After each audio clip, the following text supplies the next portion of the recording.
ನಮಸ್ಕಾರ ಸ್ನೇಹಿತರೆ, ನಾನು ನಿಮ್ಮ ಲೋಕೇಶ್ ಕಲ್ಕುಡಿ. ಸ್ನೇಹಿತರೆ, ನಾವು ಎಷ್ಟೋ ಗೀತೆಗಳನ್ನು ಕೇಳ್ತೀವಿ, ಖುಷಿಗೋಸ್ಕರ ಕೇಳ್ತೀವಿ ಅಲ್ವೇ. ಆದರೆ ಈ ಒಂದು ಗೀತೆ ಇದನ್ನು ಈ ತತ್ವಗೀತೆ ಇದು ಅಂತ ಹೇಳ್ಬೋದು. ಈ ತತ್ವಗೀತೆಯಿಂದ ಎಷ್ಟೋ ಮಂದಿ ಬದಲಾಗಿದ್ದಾರೆ. ಆ ಗೀತೆ ಯಾವುದು ಗೊತ್ತಾ? ಒಳಿತು ಮಾಡು ಮನುಸ, ನೀ ಇರೋದು 3 ದಿವಸ. ಆ ಗೀತೆ ಬರೆದಂಥ ಪುಣ್ಯಾತ್ಮ ಎಲ್ಲಿದ್ದರೂ ಸುಖವಾಗಿರಲಿ, ಹೌದಲ್ವಾ? ಆ ಪುಣ್ಯಾತ್ಮನ ನೋಡೋಣ ಈಗ. ಬನ್ನಿ, ನನ್ನ ಪಕ್ಕದಲ್ಲೇ ಇದ್ದಾರೆ ನಮ್ಮ ಸರ್, ಋಷಿ ಸರ್. ಧನ್ಯವಾದಗಳು ಋಷಿ ಸರ್. ಎಲ್ಲರಿಗೂ ನಮಸ್ಕಾರ. ತುಂಬ ಖುಷಿ ಆಗ್ತಾಯಿದೆ. ಇವಾಗ ಮಂಡ್ಯದಲ್ಲಿದ್ದೀವಿ. ನಮ್ಮ ಆತ್ಮೀಯ ಫೋನಲ್ಲಿ ಮಾತಾಡ್ತಾ ತುಂಬ ಆತ್ಮೀಯರಾದರು ನಮ್ಮ ಲೋಕೇಶ್ ಸಾಹೇಬರು.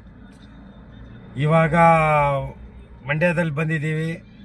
ಒಳ್ಳೆ ಊಟ ಕೊಡಿಸಿದ್ದಾರೆ, ಊಟ ಮಾಡಿದ್ದೀವಿ. ಇವಾಗ ತುಂಬ ಖುಷಿ ಆಯಿತು. ಆ್ಯಕ್ಚುಲಿ ನಾನು ಹೇಳ್ಬೇಕಂತಂದರೆ, ಪ್ರತಿಭೆ ಎಲ್ಲರ ಹತ್ರನೂ ಇರುತ್ತೆ. ಆದರೆ ಪ್ರತಿಭೆನ ಪ್ರೀತಿಸೋವಂಥ ಗುಣ, ಪ್ರತಿಭೆನ ಪ್ರೋತ್ಸಾಹಿಸೋವಂಥ ಗುಣ ಅದು ಕೆಲವರಲ್ಲಿ ಮಾತ್ರ ಇರುತ್ತೆ. ಅಂಥದ್ರಲ್ಲಿ ನಾನು ಲೋಕೇಶ್ ಅವ್ರ ಹತ್ರ ನೋಡಿದೆ, ತುಂಬ ಖುಷಿ ಆಯಿತು. ನನಗೊಂದು ಒಳ್ಳೆ ಸ್ನೇಹಿತ ಮಂಡ್ಯದಲ್ಲಿ ಸಿಕ್ಕಿದ ಅನ್ನೋದು ತುಂಬ ಖುಷಿ ಆಯಿತು.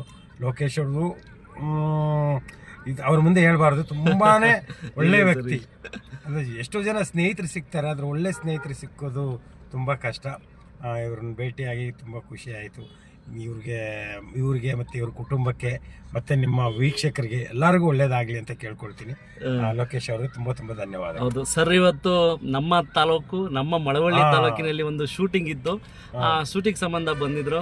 ಎಷ್ಟೋ ದಿನಗಳಿಂದ ಮಾತಾಡ್ತಾ ಇದ್ದೋ ಫೋನಲ್ಲಿ ಸರ್ನ. ಇವತ್ತು ಭೇಟಿ ಮಾಡುವಂಥ ಒಂದು ಸುಸಂದರ್ಭ ಒದಗಿ ಬಂತು ನನಗೆ. ಅದು ನನ್ನ ಪುಣ್ಯ ಸರ್. ಸರ್, ನಿಮ್ಮದೇ ಗೀತೆ 2 ಲೈನ್ ಸರ್ ತಾವು. ಆಮೇಲೆ ಅವ್ರನ್ನ ನಾವು ಭೇಟಿ ಮಾಡೋದು ಪುಣ್ಯ ಅಂತ ಹೇಳೋದು ಅತಿಶಯೋಕ್ತಿ ಅಲ್ಲ, ಅದಾಯ್ತಾ. ಆಮೇಲೆ ಹಾಡು, ನಾನು ಬರಹಗಾರ, ಹಾಡು ಆಡೋನಲ್ಲ. ಅಂದರೆ ಇವ್ರಿಗೋಸ್ಕರ ನಿಮ್ಗೆ 2 ಲೈನ್ ಸರ್. 2 ಲೈನ್.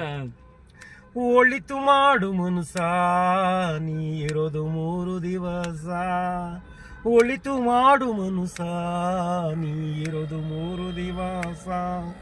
ಉಸಿರು ನಿಂತ ಮ್ಯಾಲೆ ನಿನ್ನ ಹೆಸರು ಹೇಳುತ್ತಾರ, ಉಸಿರು ನಿಂತ ಮ್ಯಾಗೆ ನಿನ್ನ ಹೆಸರು ಹೇಳುತ್ತಾರ. ಧನ್ಯವಾದಗಳು.